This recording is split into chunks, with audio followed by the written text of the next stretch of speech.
Haleluya, jumpa lagi dengan saya Pendeta Rio Panggabean, Oikumene Ministry Jakarta.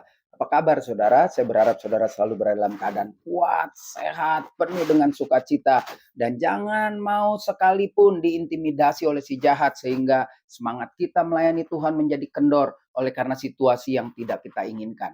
Nah, hari ini saya mau bagi satu bagian firman Tuhan yang terambil di dalam 2 Korintus pasal 4 ayat 16 sampai 18, Lembaga Alkitab Indonesia memberi judul Jangan Tawar Hati juga waktu menghadapi maut. Keren kan? Judulnya ini pas sekali dengan situasi yang mungkin sekarang kita hadapi. Ada hal-hal yang tidak enak, lalu kita menjadi tawar hati, nggak beribadah, nggak baca firman, nggak bergaul dengan anak-anak Tuhan lainnya, sehingga rohani kita kian hari kian merosot. Demikian firman Tuhan. Sebab waktu kami tidak tawar hati, tetapi meskipun manusia lahiriah kami semakin merosot, namun manusia batinia kami diperbaharui dari hari ke hari. Jadi ingat, ketika ada hal-hal yang kuat, yang keras coba menekan kehidupan saudara, tidak sesuai dengan rencana dan cita-cita saudara, jangan pernah merosot. Justru kita harus kembali lagi mengarahkan hati dan pikiran kita kepada Tuhan untuk bertanya, ya, mempertanyakan mengapa hal ini terjadi, dan pasti Tuhan menjawab. Dan jawaban Tuhan tentu seperti di akhir bagian yang kita baca ini. Namun manusia batinia kami diperbaharui sehari demi sehari. Jadi waktu kita tanya Tuhan, Tuhan kenapa hal ini terjadi? Lalu kita mulai memasrahkan diri kita kepada Tuhan, maka Tuhan akan menjawab dengan hal yang sangat luar biasa. Manusia batinia kita diperbaharui sehingga kita punya semangat lagi untuk melanjuti kehidupan kita.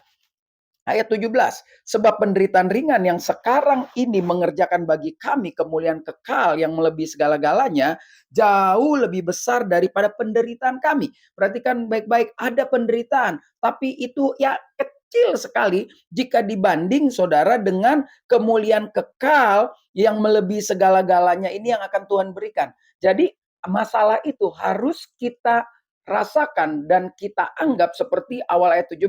Sebab penderitaan ringan yang sekarang ini. Penderitaan itu ringan, ya. Di bagian lain dikatakan pencobaan-pencobaan tidak akan melampaui kekuatan saudara karena Tuhan tahu kekuatan saudara dan saya. Jadi penderitaan ini ringan justru akan membawa kita pada level iman yang berikutnya, itu bergantung kepada Tuhan. Bagian yang menarik di ayat 18 dikatakan, sebab kami tidak memperhatikan yang terlihat, yang kelihatan, melainkan yang tidak kelihatan, karena yang kelihatan adalah sementara, sedang yang tak kelihatan adalah kekal. Hari ini kita melihat situasinya nggak baik, hidup keluarga kita nggak baik, anak-anak kita nggak baik, pekerjaan kita nggak menjanjikan apa-apa, baru mulai bisnis kok goyah. Tenang aja saudara, itu apa yang kita lihat memang akan membuat kita perih, sakit hati ketika kita mengalami goncangan, tekanan, kegagalan dalam setiap apa yang kita lakukan. Tapi perhatikan baik-baik firman Tuhan bilang ini.